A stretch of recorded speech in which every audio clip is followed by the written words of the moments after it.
Fada Azul em inclusão como prática pedagógica. Você já pensou que a escola pode ser organizada de uma forma bem-sucedida para incluir pessoas com neurodiversidade?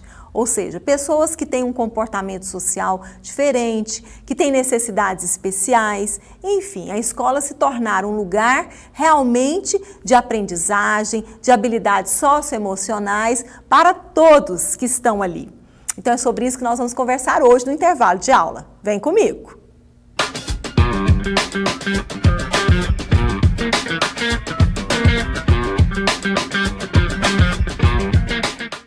Oi pessoal, a Fada Azul está on! Mês de abril é o mês da inclusão do autismo. E esse tema vai bombar aqui no intervalo de aula esse mês. Então hoje eu vou conversar sobre a escola como um espaço de inclusão. E quem vai falar com a gente sobre esse tema tão importante nos dias de hoje é a Lorena Barbosa. A Lorena é especialista em gestão escolar pela USP, a Universidade de São Paulo. Lorena, que maravilha de tema! Quer dizer, pensar a escola como um espaço que possa fazer uma inclusão bem feita e organizar esse espaço, esse corpo docente. Como que funciona isso na gestão? Oi, Ana, tudo bem? Bom, gente, eu estou na inclusão já tem alguns anos, né? Troquei de profissão, eu atuava no direito e quando eu adentrei, me apaixonei à primeira vista, né? Aquele amor, assim, incalculável. E ao passar dos anos, eu fui começando a compreender e entender como era a sua prática, não só numa escola regular, mas na inclusão.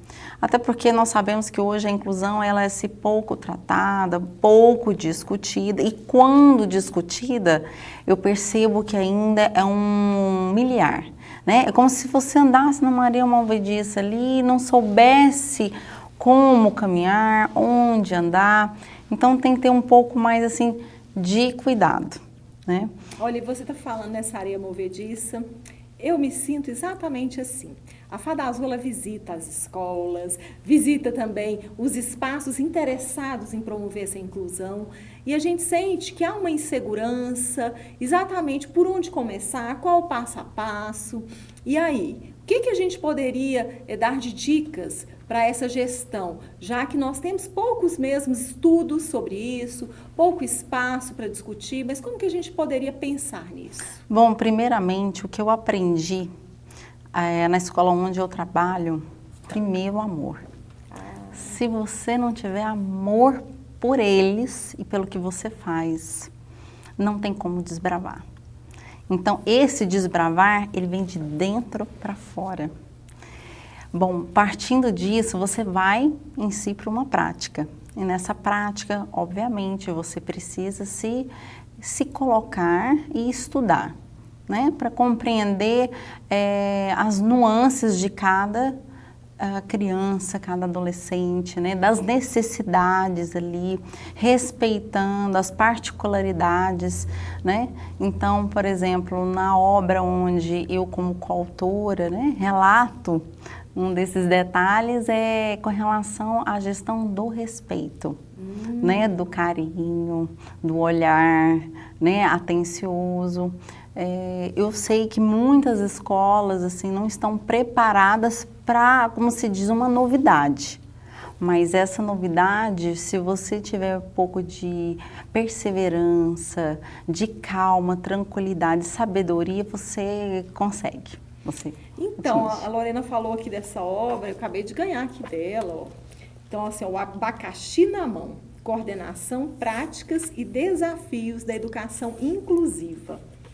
E aqui a gente vê muitas mãos aqui, quer dizer, para segurar esse abacaxi, esse desafio, é muita gente que tem que estar envolvida. Sim, é um trabalho em equipe, né? Então, assim, sozinhos, nós não conseguimos gerir uma situação, mas em conjunto eu acredito muito que todos de mãos dadas a gente consegue abraçar e acolher a necessidade, né, da família e da criança. Eu penso muito nessa pessoa, por exemplo, a pessoa dentro do espectro autista, que está numa escola e ali o cérebro dela, ele está precisando dos estímulos. Sim. Então é tão importante que ela possa estar ali, ver pessoas diferentes, ouvir vozes diferentes, ter acesso a um ambiente amplo. Então, assim, tem um conjunto. Tem uma multidisciplinaridade ali. Por exemplo, você não pode simplesmente pegar uma criança no seu aspecto autista dentro de um nível de suporte ali, 1, ou 2 ou 3, e simplesmente colocá-lo numa sala de aula, acreditando que simplesmente ao estar sentado de frente a um quadro, ele vai desenvolver. Então, precisa e existe N possibilidades de desenvolver uma neuroplasticidade cerebral ali. Então, você pode sim trabalhar de N formas, mas lembrando que cada criança é uma criança. Não tem como você abraçar e tratar como se fosse um todo ali. No sentido, por exemplo, você vai trabalhar com uma criança de nível de suporte 1, mas ele tem suas características, né, de desenvolvimento ali, com as suas dificuldades. Mas para com o outro ali, ele é diferente, com o mesmo nível de suporte. Então, você precisa ter que olhar atento, né, detalhado, delicado, com muito amor, para ele poder, como se diz assim, crescer e se desenvolver. Eu acho que esse sentimento, essa sensação que a escola pode passar para cada um que está ali dentro, e a Fada Azul, quando visita, é incrível. Essa é a sensação que eu procuro passar nos teatros, nas conversas, é da aceitação. Ou seja, você é bem-vindo aqui, do jeito que você consegue ser. Porque eu sei que você está sendo o seu melhor. Exatamente. Então, a partir desse pressuposto, a criança está ali realmente empenhada, dá o melhor dela. Sim. Muitas vezes esse melhor vai sair assim pela culatra, vai escorregar no tomate, ela vai enfiar as mãos pelos pés, vai ser uma atrapalhada. Mas se a gente permanecer com esse pressuposto, você aqui é bem-vinda. Exatamente. Você aqui está dando o seu melhor.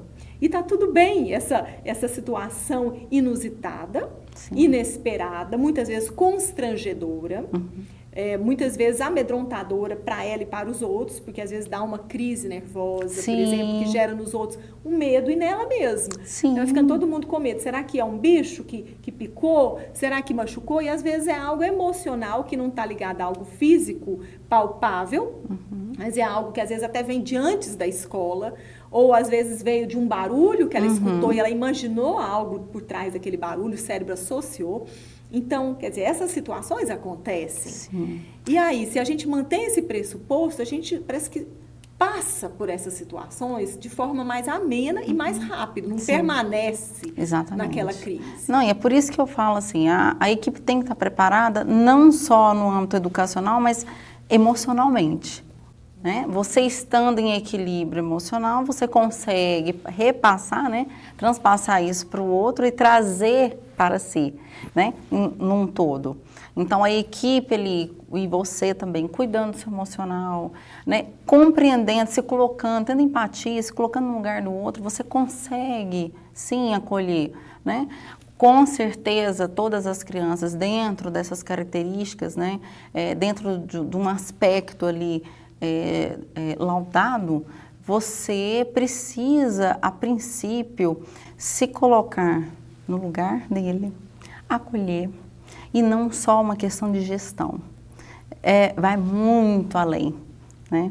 Inclusive, assim, na escola onde eu estou, eu acredito muito que todos que estão ali não é por acaso, né? Eu acredito muito numa questão divina, muito maior, nesse abraçar, nesse acolher, né, no segurar na mão, no caminhar, né? Agora, isso é uma questão que nós estamos trazendo hoje, né?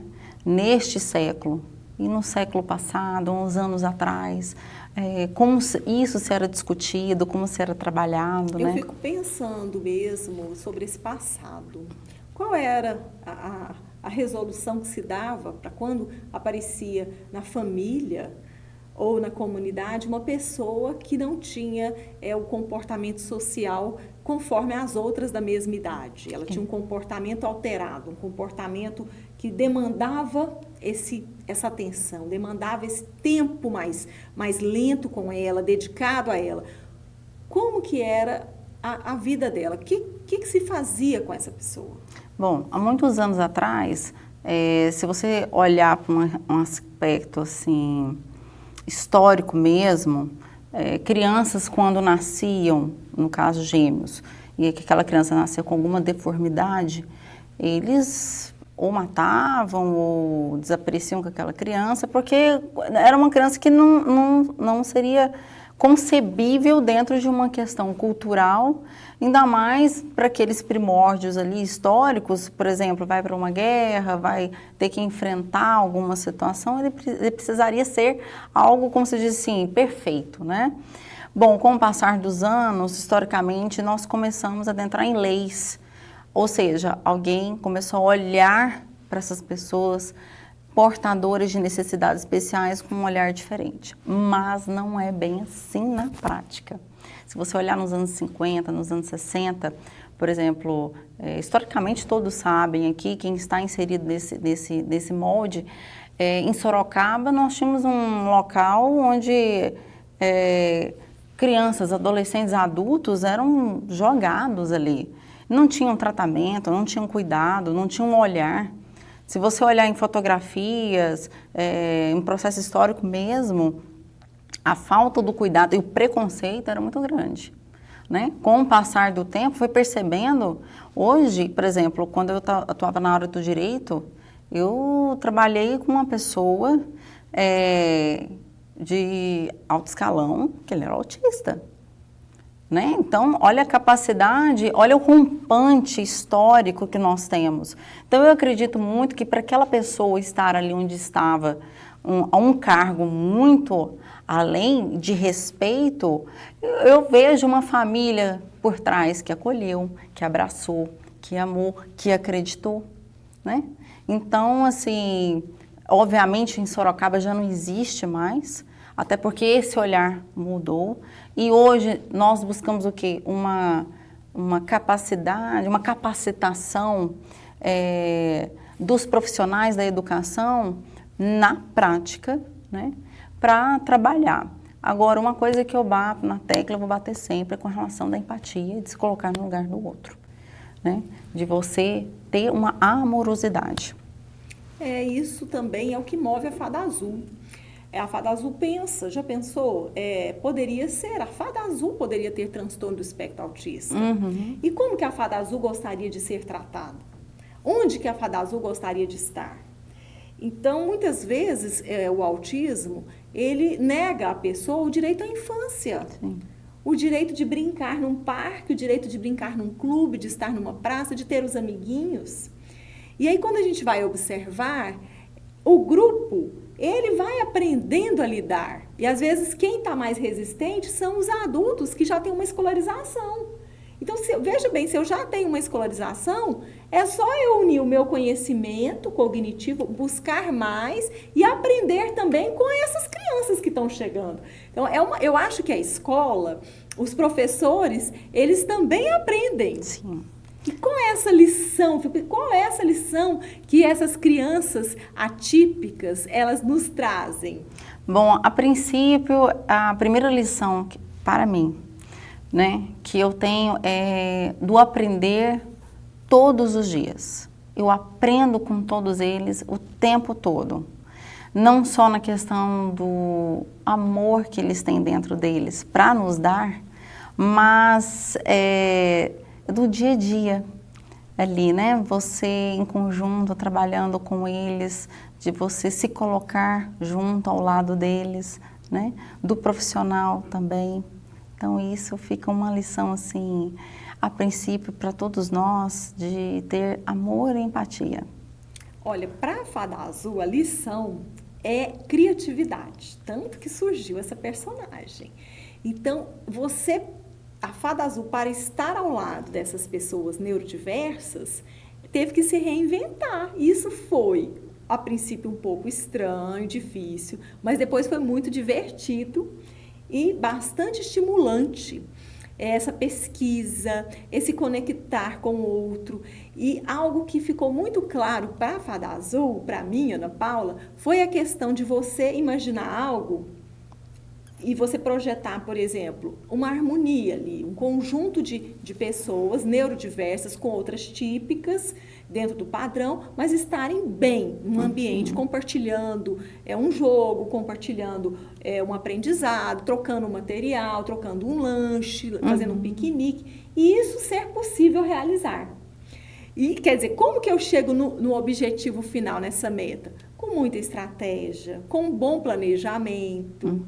Então, isso dá um sabor diferente. Aquela conquista mais batalhada, mais sonhada. Então, eu acho que esse desafio de promover uma prática pedagógica e uma gestão escolar com olhar para a inclusão da neurodiversidade vai trazer para a escola uma riqueza muito grande. Com certeza, isso é verdade.